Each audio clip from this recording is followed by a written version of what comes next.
All right, we are back once again. To the SFL show where we like to talk sports, family life. My name is Darius Barnes, and we got a little bit that we can talk about this week. We got a couple of things that we can talk about this week.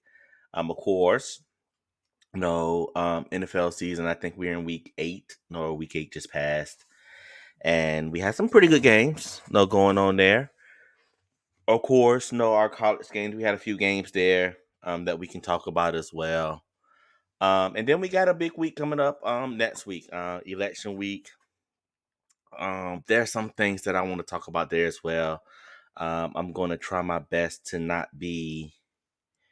I'm going to try my best to be fair. I'll put it that way. I'm going to try my best to be fair as we talk about that, and then we'll see if we can go ahead and we can end things with some situations, some circumstances that I'm dealing with from the life side. Of course, when we get into the politics, things like that, that's dealing more so with the world and some of the things that are going on in there. But we always have things that are going on in life that I want to voice. When it comes to our kids, things like that, and just parenting. Sometimes parenting throws you curveballs, and boy, did we get one here over the last few days. So, no, we'll go ahead. We'll talk. We had some UFC stuff too that I would love to get to, but I don't know how much of a UFC audience I have. No, with who's ever listening to this, but no, we had you know what? Let's start there. Let's start with UFC 308, which was the main card was Max Holloway fighting against Ilya Taporia. And I'm a big UFC guy. No, I'm a big UFC guy.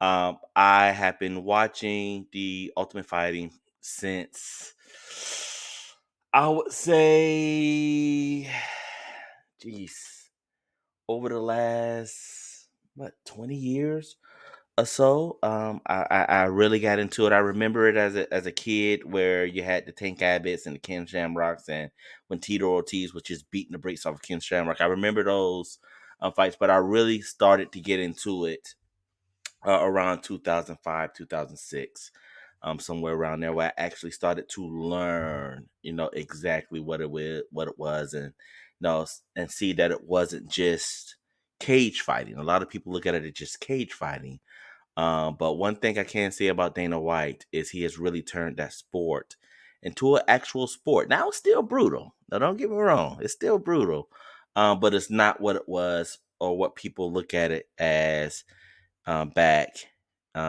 back then. So we had a big fight this weekend with Ilya Taporia and Max Holloway.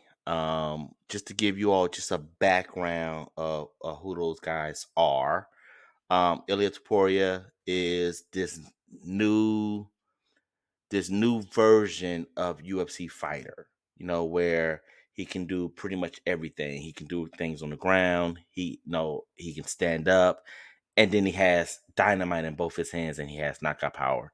And he's going up against Max Holloway, who is not old, but because he started winning so young, people think he's old. He's been around, and he's dealing with this guy, who knocks everybody out. And Max Holloway is a guy who's never really been knocked down, more or less knocked out. No, he's never been knocked down in a fight. Now, of course, that's just official. No, he had some fights where he kind of got hit and he fell down. They just didn't consider him knocked down for whatever reason. But this is the guy that's going against this new hybrid of fighter. And for the first 2 rounds, you kind of saw that Taporia was the heavier striker. You kind of saw that, okay, his punches kind of looked like they sting a little bit more. But Max, was doing what Max does. He has super cardio. He has a granite chin, where he could take punishment. So you just kind of figured that as the fight went on into those later rounds, maybe Max would go ahead and maybe be able to pull off something no one else has ever been able to do because Ilya is undefeated.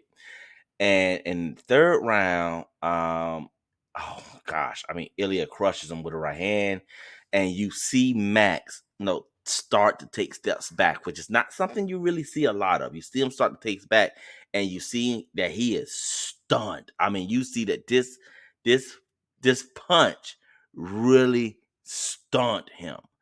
And as he's trying to circle away, Ilya cracks him with a left. Not only does he knock him down, he finishes him. Max Holloway loses his first fight by knockout. Ilya Topuria remains the champion. And I'm going to be honest, the scariest thing about it is that the kid is only 27, 28 years old. And I'm looking at this like, oh my God, who is going to beat this guy? Because in his last two fights, he has beaten Max Holloway, who beats everybody, and Volkanovski, who was the only guy to beat Max Holloway in the last 3 or 4 years or something like that, other than Dustin Poirier. So you had that fight happen. Crazy fight. Very enjoyable fight. Was really nice to see fresh blood, just starting to just trickle away. We always wonder who's going to be the next guy up and coming. I think we found them in Ilya Topuria. So you had that in the co-main event. You had Robert Whitaker going against Hamzat Chimaev. Of course, you can just probably tell by the Hamzat Chimaev name that he's not from here. He is from one of those Russian countries. I don't know which one. I'll be honest with you. I'm not going to try. But he has been dubbed as the boogeyman. In that 170, 185 division. He is Khabib and no Makhachev, no Islam, probably wrapped into one when it comes to his wrestling. And then on top of that, he can knock you out with one punch. Now everyone knows that when Hamzat gets in the octagon, he is going to grab you, he's going to take you down, and he's going to try to strangle you, pretty much to death. And he's going up against Robert Whitaker. Who we know, those of you that do know watch the sport, you know who Robert Whitaker is. He is was the ex champ 185. Been on top of the division for a while. And this was the real first test for Hamza. And Rob asked for this fight, which I was talking to my brother about it while we are here. I was like, I don't know if Robert would ask for this fight. I said, because he may get the fight for the belt if he not fighting this fight. But no, Rob wanted to fight Hamza. They were scheduled before, and it fell through for injuries and things like that. But Rob wanted it. And I'm not saying he's questioning wanting that fight, but the bell rings. Hamzat goes across the octagon. He grabs him. He takes him down. You have a couple of scrambles. You see Rob has been practicing with his scrambling. And Hamzat, he's just relentless. He's relentless. He's like a boa constrictor. He's not going. He's just going to continue to try to wrap himself around you. And he ends up getting Robert Whitaker's back, and he puts a squeeze, around his, his head, like kind of like a neck crank almost to a degree.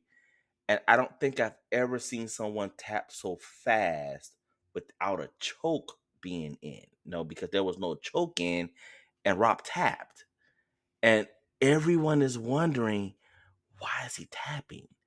And then he opens his mouth, and his teeth had been pushed back, because the squeeze was so tight that his teeth got pushed back into the middle of his mouth. And I'm like, what is that? How strong do you have to squeeze someone's face where you push their teeth back? And I mean, it's just a crazy picture. I won't show it. I do have a screen where I won't show it, but it's just a crazy picture. But you had that, and then you had a couple of other undercard fights that were pretty good. We're not going to get into that, but great fight weekend. Of course, the next big fight that we got is Jon Jones, Stipe Miocic. I will talk about that because that is almost like a legendary fight, even though nobody wants to see it. It will be a legendary fight that that deserves to be talked about. So We'll talk about that here in the next few weeks. So um, we had the NFL. We did have the NFL. We had a couple of games this weekend. So you had let me see what were the good games. You had the Vikings and the Rams, which were the which was a pretty good game. That was the Thursday night game where you had the Rams become victorious. That team is different. That Rams team is different with Puka Nacua and Cooper Cup on the field.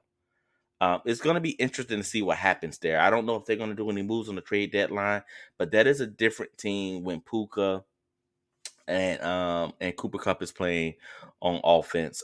So you had that.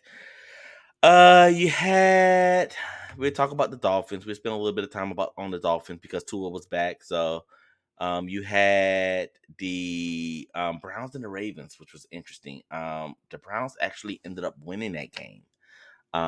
Thanks to Jameis Winston. And Jameis went and did his church thing after the game. So um the Ravens are a very interesting story. Because we've seen over the past few years that the Ravens have been one of the top 3 or 4 teams in the NFL, but they lose these type games. And I understand that it's the NFL, and in the NFL, it's any given Sunday. They made a movie off of it. It's any given Sunday. We understand that, but man, some of the games that they lose are just unexplainable because it was almost as if they were doing everything they could to lose that game, all the way up to the last drive where you have Kyle Hamilton dropping that interception. I know everyone drops passes. We're not blaming Kyle Hamilton for that loss, but just him dropping that pass.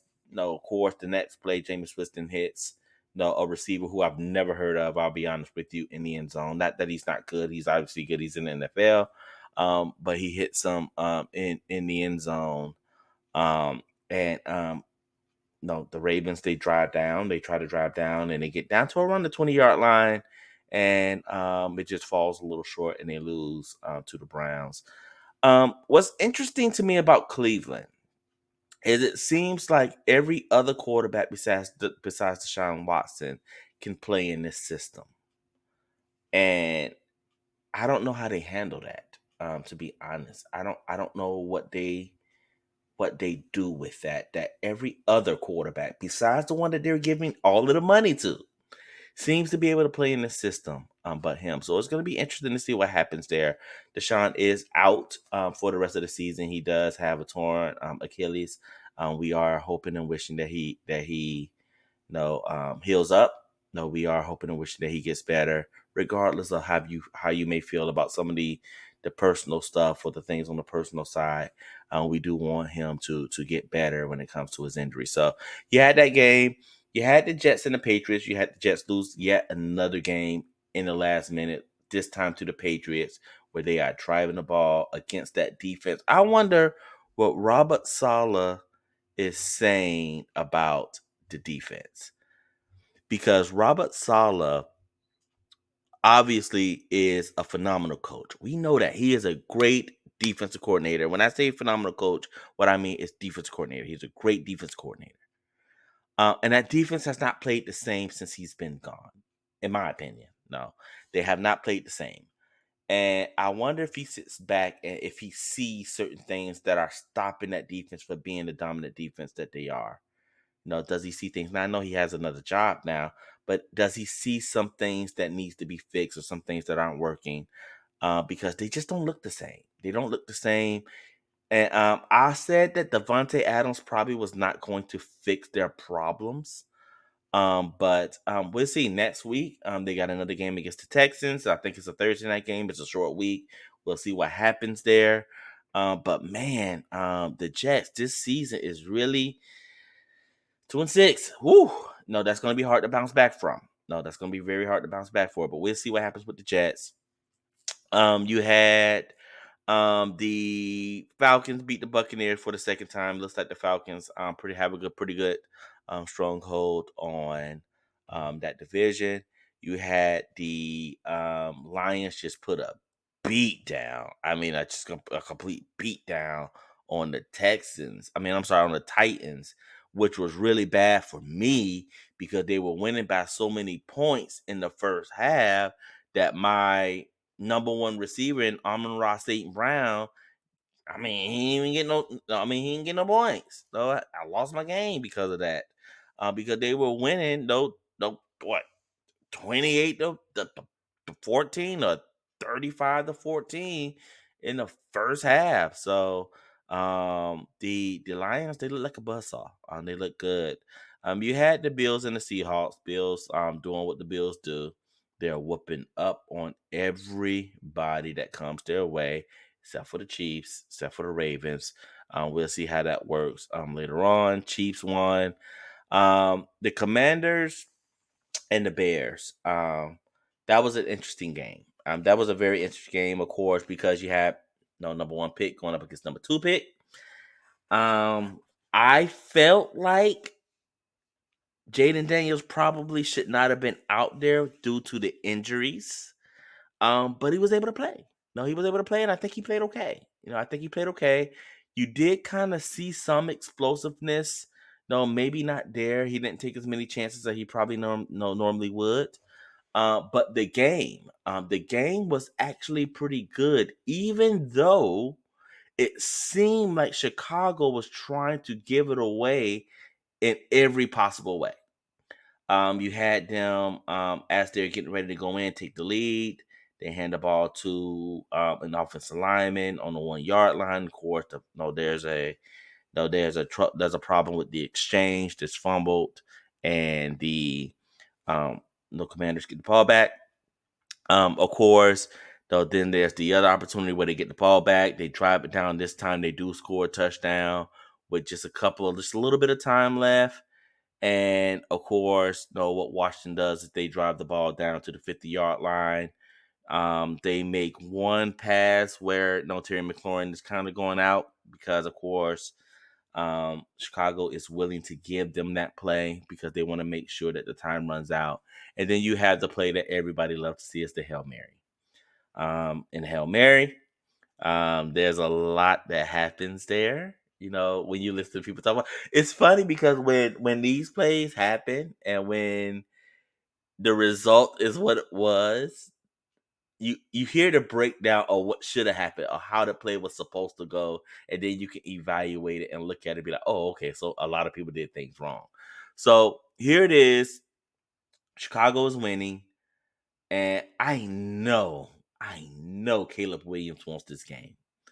No, and the reason I know is because he's been hearing everybody talk about how great Jaden Daniels is. But with all regard, he is. And I know that there would not be anything better than to go and beat him. All right, you talk about how great he is. We played head to head, and I beat him. Now we know they don't go against each other, but I'm sure that he was thinking about that because I was thinking about that. So we're in the last seconds. I think it's 4 seconds, whatever the case may be. And Chicago, at least some of the Chicago players, mainly one, probably feels like they have this game pretty much in hand. No, because how often do you see the Hail Mary completed? So play starts, Jaden Daniels kind of just buying time. And of course, they buy time so the receivers can get down there and kind of get a position, things like that.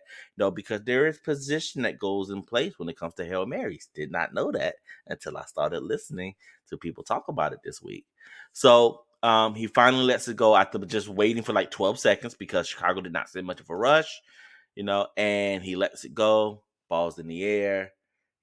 Looks like the best of times. Kurt Russell, Robin Williams, balls in the air. And of course, you hear everybody say, knock it down. You have Tariq Stevenson. He comes in and he bats it, but he doesn't bat it down. He bats it back to Noah Brown, who was standing in the end zone all by himself.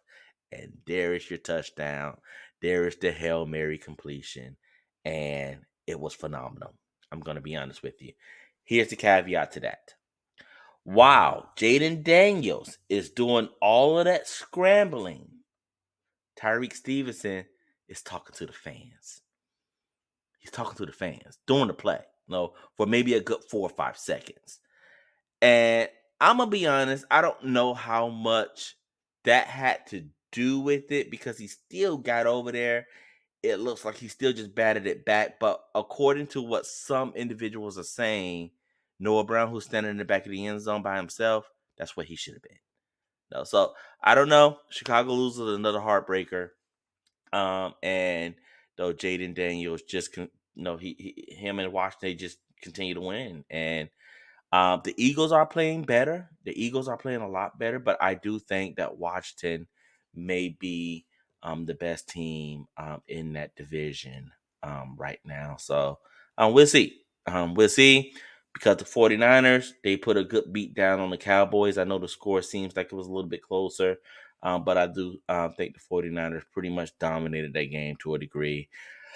And of course, the Cowboys, they fall to like 3 or 4, something like that. So you had that go on so as well. So I think in that division, you're going to probably find yourself feeling that Washington is the best team over there. So let's talk about the worst division in the NFL, which is the AFC East, in my opinion.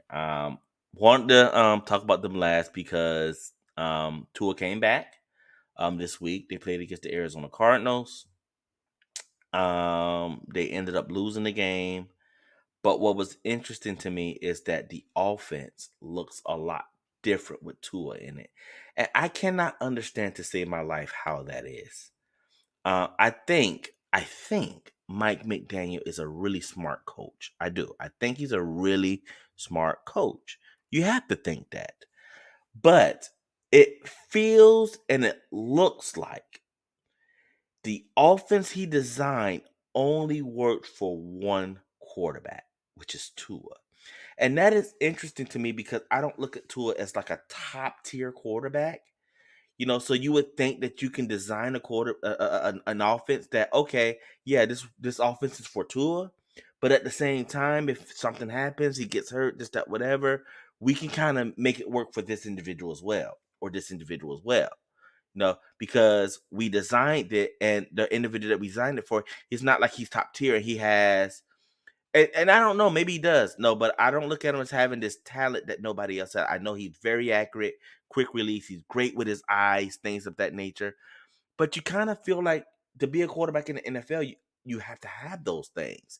Now, maybe Tua is a little bit better at it. Maybe those are the things that he did focus more so on because he did not have the arm talent or the arm strength that a lot of other individuals that play quarterback in the NFL have. But I don't understand how he goes out with the weapons that you have and no one can do anything. And he comes back and boom, we're able to put 27 points on the board. Still lose. But now, first drive goes down, touchdown. Second drive goes down, field goal. No, then you get the stall where adjustments are made, but then he's still able to move the ball. No, what hurt the Dolphins were the turnovers and the botch snaps. No, you had a safety of a botch snap. You had turnovers for Seymour. I mean, those are the things that hurt the Dolphins in this last game, and the defense just does not make stops. When they needed to. But I don't understand how the offense only worked for one quarterback. I don't get that. I don't get that, especially when I'm seeing no backup quarterbacks go in and be able to run offenses efficiently. So it's going to be interesting to see what happens there. And I don't think it's going to get to a point where you are getting rid of Mike McDaniel, but I think there may be a thing where maybe we bring in someone to run that offense and maybe scale it down to something that's a little bit more conventional. I mean, even the run game looks different with Tua in it. I just don't understand.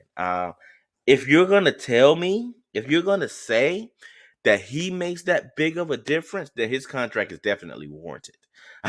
You know what I mean? If you're gonna tell me that he makes that big of a difference, his contract is definitely warranted.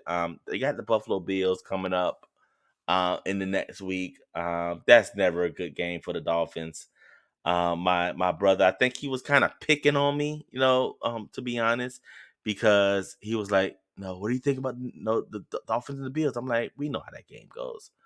And he was like, well, it's any given Sunday. I'm like, bro, don't do that. And I think he was kind of picking on me a little bit, but we'll see what happens there. I just hope Tua gets just makes it through the game. I'm still leery about seeing him on the football field playing. That's something that's still just kind of like I don't want to see it. No, I don't want to see it. His biggest ovation was him sliding on a scramble. That was his biggest ovation. I think everybody wants to make sure that he stays healthy, and that might have been more important than the win. To be honest, want to give Arizona some credit. They did what they had to do. They won that game. Marvin Harrison and Kyler Murray. They look pretty good. It looks like that connection is really starting to come together. No, Marvin Harrison and Kyler Murray. It was a slow start, but you saw Kyler, go for over 300. I think Marvin, I think he might have went for over 100 as well. Him and the tight end. So the defense to me just didn't show up. I mean, 27 points. They allowed Arizona to score 28. So I think Arizona's at the top of that conference right now as well. So maybe Arizona's not as bad as we thought they were. But that's still a game that the Dolphins probably should win, especially when they're leading for most of the game. So you had that, I think, in our Sunday night game. You had the Giants, you had the Steelers, you had Russell Wilson once again showing why Mike Tomlin made the decision that he made. And put Russell Wilson and sat Justin Fields. Not that Justin Fields was playing bad. I think he just wanted to open up the offense a little bit more, get some more down the field plays, and you're starting to see some of that. That opens up the run game as well. So you had the Steelers beat the Giants, no 26-18 or something like that. So Steelers, no, interesting, 6-2, top of the division. No, doing what they do. So, good games next week. You got some pretty good games next week. The one I'm going to be interested in, of course, is that Green Bay Detroit game. Detroit has been a buzzsaw. So it's going to be interesting to see how that works. I would be interested in the Atlanta Cowboys game because the Cowboys always make things interesting. Although I think they set Dak up for failure. I mean, he has nothing there. He has no run game, anything, and people will place those losses on him. I think he's just trying to do too much, but we'll see what happens there. The one game I will not be interested in is the Sunday morning game, and I think it's in Germany with the Giants and the Panthers. I don't know what's going on there, but yeah, no, that is not a game. No, that is going to be of interest. So, that's what we had going on in the NFL. Switching over to the college side of the house. I don't know if there were any premier games I'm going through here. You had the Miami Florida State game, which is of course a huge rivalry game, but with the way Florida State is playing this year, it looked the way you kind of thought it would look. With the 36-14 win, you had Alabama just put a beat down on Missouri, Oregon, who's getting ready to play Michigan this upcoming week. Put a pretty good beat down on Illinois, who actually beat Michigan last week. You had two close games. This is what I talk about. You had Ohio State, Nebraska, which was a close game. You had Texas and Vanderbilt, which was a close game. What's up with Ohio State? It's Ohio State plays Penn State this upcoming weekend, but Ohio State is super talented. We always talk about the talent Ohio State has. That's not to say that they should not struggle with some teams. But to me, they shouldn't struggle with Nebraska. And I think they played in Columbus. Did they play that game in Columbus? No. Yeah, they struggle with Nebraska, and I don't know why. I don't know what is going on with Ohio State. And if they lose to Penn State, that's going to be their second loss. Okay. Now, James Franklin, he doesn't beat Ohio State and Michigan very often, but I think if Ohio State keeps playing this way, the way that they're playing, If they play the way they played against Nebraska, he should beat Ohio State. And that would be their second loss. And then they still have to play Indiana this year, who looks pretty good. Um, and of course, they end the year with Michigan. That shouldn't be a problem, but you never know. But you're talking about a team that individuals are saying was the most talented. No, when it comes to the recruiting class, and on top of that, they were one of the top NIL teams as well. And they're struggling with teams like Nebraska. They already have one loss, and this could be a season where they have 2 or 3 and they miss the playoffs. What is that going to do for Ryan Day? Will they bring him back for another year? I think if he loses to Michigan, he's done. I think that. But what if he loses to Penn State next week, and then he also loses to an undefeated Indiana team? How would they hold that against him? What would happen with Ryan Day? So I'm going to be very interested in the Penn State Ohio State game for that reason. Texas Vanderbilt. I was interested in that game because of Vanderbilt, and I've made the argument that this is not the same Vanderbilt, that this team is a little better than what they've obviously been in previous times. And I think they played Texas tough. They had the ball and they had an opportunity to go down and no, I think either take the lead and tie it, and they threw an interception, and of course, no, that pretty much ended the game. But I think Vanderbilt, if they continue to build, it's going to be interesting to see what happens with them in the SEC. How crazy would that be for Vanderbilt to be a good team in the SEC? But you look at this year, they beat Alabama. They played Georgia tough. They played Texas tough. They played some teams tough. I think it was South Carolina that played Georgia tough, but they played some of these top teams really tough. So if they continue to build from that, who knows what can happen with that? You had Texas A&M beat LSU. Of course, that's something that we probably need to be paying attention to, because A&M is kind of making. No, we thought at the beginning of the season they weren't very good.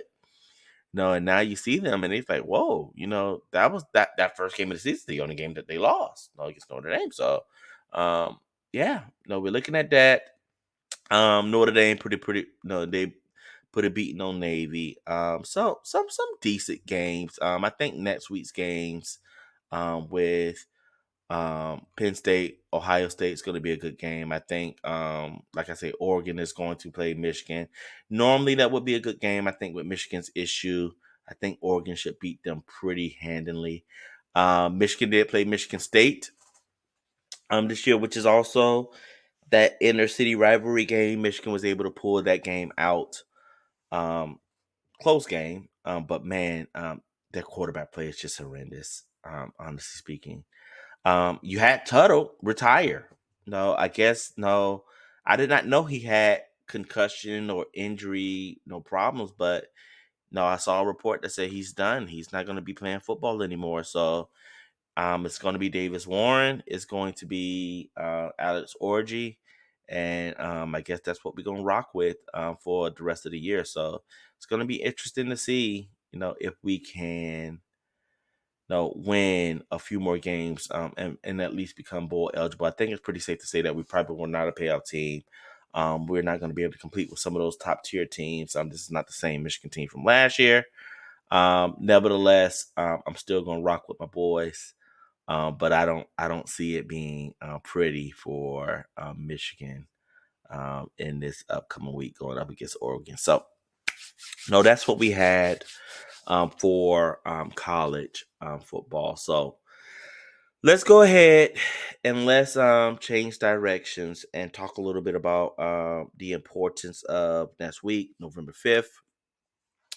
Is election day. I think you're probably going to see election day, probably for a few days after that, because I think if one candidate does not win, they're not going to concede, and you're probably going to drag it out for a couple of days. So here's my thing.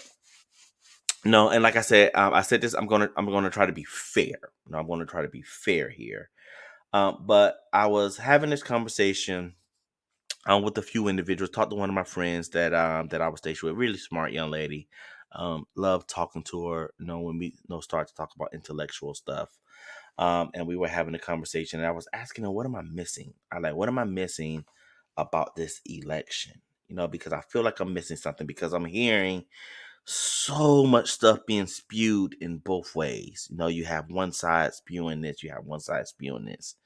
And I know I'm being general when I say this, because I'm like I said, I'm trying not to get too much in detail because I don't want this to be a political show.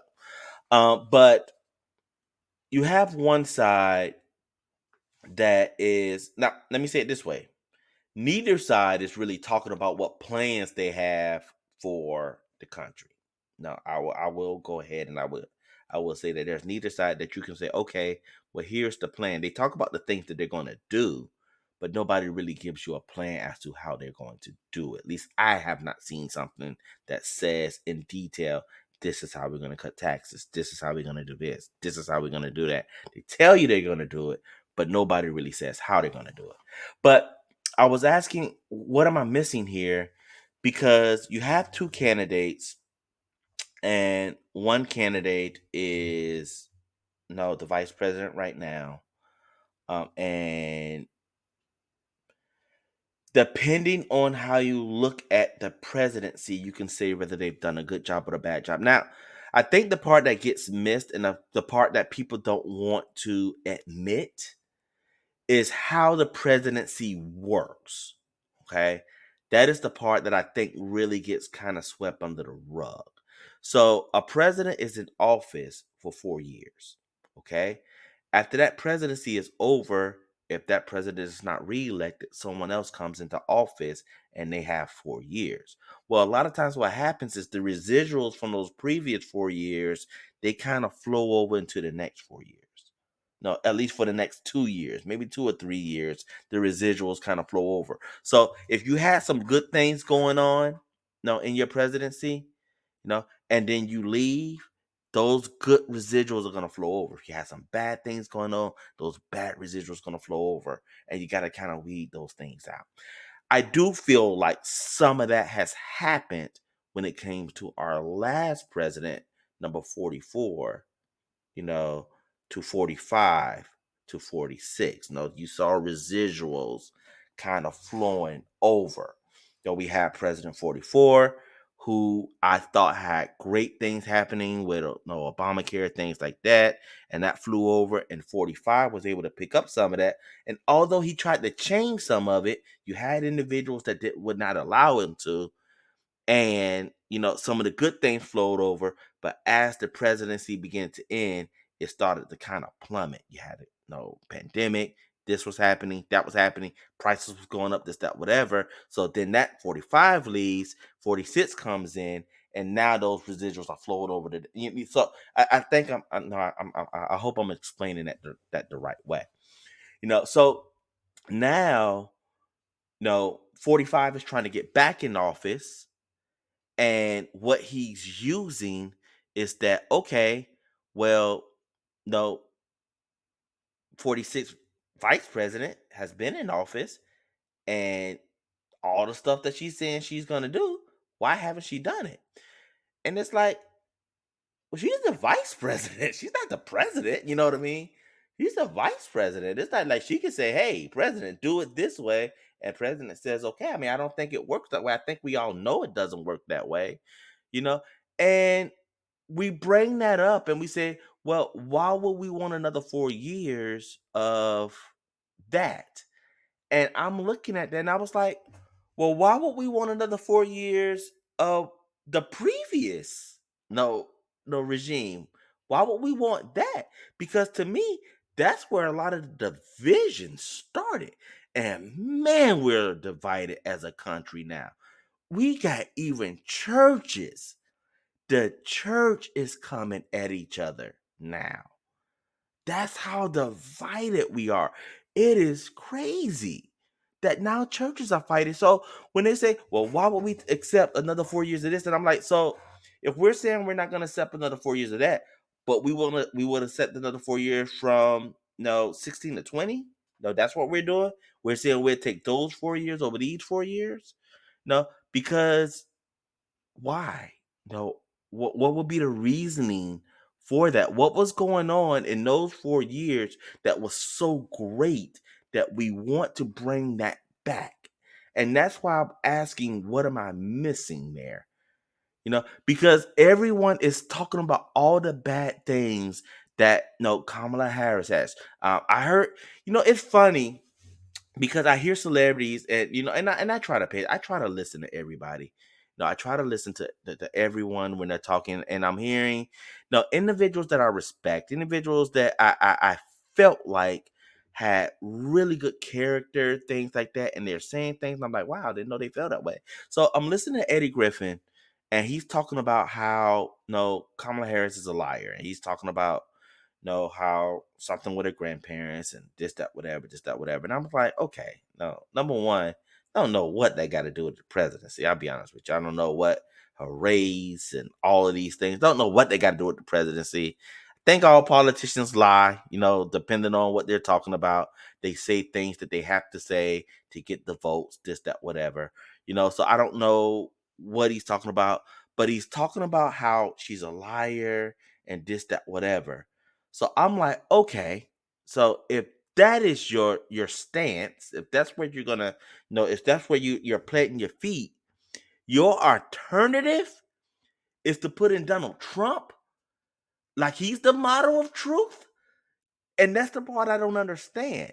You know what I mean? Because I'm like, if you're gonna talk about her lies or whatever you feel like she's lying about, why won't you talk about his lies that we know that he's told and that he said? And I'm not trying to say that to pick a side. I'm just saying, what is it about it that we're kind of picking and choosing what's important and what's not? You know, like for me, I've said from the beginning, character. Character plays a big part for me. That plays a big part for me when it comes to the presidency and who steps up to represent me for a country. I look at the character of the individual. That is what I'm going to look at. All right. Is this individual going to have the character that is needed that my kids can stand up and say that's the person that represents me, and I feel like they're going to look out for them. Is that the case? And that's what I'm going to look at. When I hear some of the things that Donald Trump and his representatives are saying, when you read some of the things that are in Project 2025, I'm like, why would we want that? Why would we what is it that's I mean, it just doesn't make sense to me. I mean, I can't even get my words out. It just really does not make sense to me. I don't understand what's going on there. I hear my mother brought up a pastor, and he was talking about how he can't put a murderer in office, or he can't put someone that allows men to marry men and the women to marry women in office. And he's going on and on and on and on. And I guess he's saying we can't put that party in office, so we're going to put this party in office that wants to be, to have dictatorship, or whatever the case may be, which makes absolutely no sense to me. I'm just being honest. And then I'll say, well, there, I don't know if this is a lack of understanding, or if this just I don't want to see it. I don't know if this is weird. We're just doing what we can to to to to make our side seem right.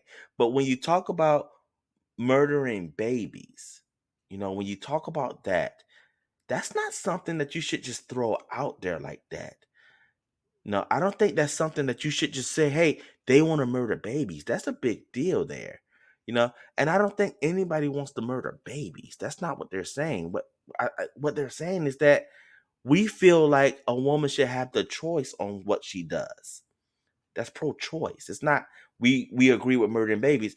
Now, if you were to ask me how I feel about abortions, I would tell you my stance on abortions. I would tell you that.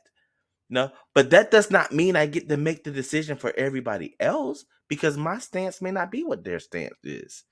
And I think that's what it is. If you ask me my thoughts on transgender, men marry men, women marry, I will tell you how I feel about it. No, but that doesn't mean that the individuals that are in those circumstances should not be able to make their choice. And that's what they're saying. We believe in individuals making their own choice and us not making them for them. I don't know how that gets kind of misconstrued. I don't understand that. But okay, okay. Even even if I was to say, you know what? I agree with you. If we were to just hypothetically speak and say, okay, you know what? Good points, this, that, whatever. That's the guy y'all want to put in charge of it, though. This is the this is the alternative. The guy with this track record, no, the one that has done the thing that he's done. This is the individual that we're gonna say, hey, you run it. It's gonna be about you. We're gonna go ahead and we're gonna give you the keys to this ship, and you go ahead and you take us on to the next level. And I don't get that. That's the part that I kind of struggle with. It's almost as if we forget all about January 6th.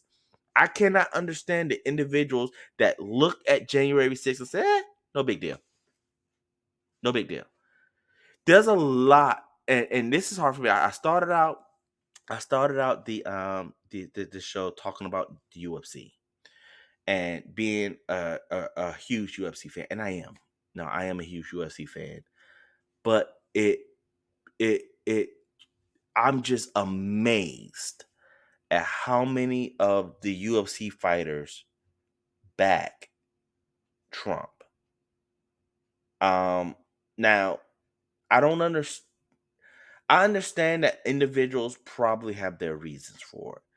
But some of these individuals that I'm listening to, some of these individuals that I'm hearing, they to me seem like high character guys. They seem like really high character individuals. You know what I mean? Like you look at them and they carry themselves with character. Some of them, were migrated over here. And one thing that Trump is really adamant about is getting individuals that are Americans up out of here. So I'm listening to, and I was like, well, is this because him and Dana White are really good friends? And we got to make sure that we're on the good side of the boss, or whatever the case may be. I can understand Dana White's stance. He likes money. We all know Dana White likes money. It's all about money for him. He's gonna put the individual in there that makes him the most money. That's what it's about. I would prefer you just say that. You know what I mean? Just say that. Not that I'm trying to tell an individual what to say. Say that. Hey, makes me more. It makes me more money. No, doesn't matter what his character is, doesn't matter the stuff he did, this, that, whatever, makes me more money. I'm rocking with him, or he's my friend, or whatever the case may be. So I gotta rock with him. And like I said, I'm trying to be fair. I'm just using facts. I'm just using the things that are facts, things that have already been that come out. And I just don't understand with the things that have come out, why that is the place where we would want to go back to. I just don't understand that. And I don't know what I'm missing there. No, so I would say, everyone, please exercise your right to vote. Regardless of the side that you're on. Exercise your right to vote. It is amazing that our culture is the one culture that feels like voting is not important. You feel, well, my vote don't matter. Why do it? There's no other culture that feels that way. No, but we do for whatever reason. I don't understand why. No, so please, no, exercise your right to vote. Um, Let your voice be heard. Let your voice be heard. Because I think this is going to be one of those times where it matters. No, it matters. I think our country is divided. And I think depending on who's in office, it will become even more divided, or maybe we can move a little bit closer together. No, we'll see. And we'll go from there. So all right. So let's get off that. And what I'm going to end today with is talking about um, family, kids, things like that. Got a phone call from one of my sons that he did something really, really silly, and it has consequences, or it had consequences that could affect what the next steps are in his future. And as a parent, you always want to put your kids in situations where they can be successful. No, you always want to do that, but you also want them to learn their lessons from the mistakes that they make. And that is a lot of times the struggle, because it's like, okay, if I fix this, do they learn their lesson? No. Or do I let them go through it and deal with the consequences which can affect their future and teach their lesson that way? So you have to be prayerful with how you handle that and how you deal with that, because you really don't know which way that will go.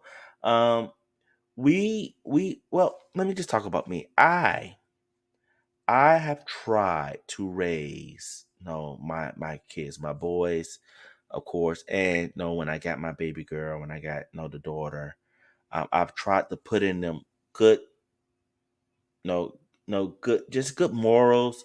I've always tried to teach them to be responsible, have great character, things of that nature. Um, I know we know me and my wife. We worked hard to try to put them in situations or circumstances where they didn't have to make certain decisions, like going to the military for some, for instance. Not that that's a bad thing, but if they went to the military, we wanted it to be because they wanted to, not because they had to. No, so we've tried to make sure that we open up every door possible for them, to be able to do the things that they want to do. So it hurts you when you open up these doors and they walk through them, and when they walk through them, they do things to get kicked out. No, they do things to lessen, or to make their opportunities harder, or to make success harder. And we know sometimes kids would do that. We know sometimes kids would do that. But what I struggle with is that when they do that, how do you respond to it? No, do you allow them to go through the process and suffer those consequences, or do you do what you can, to try to fix them, and maybe they don't quite get the lesson that they need to learn. No, for my kids,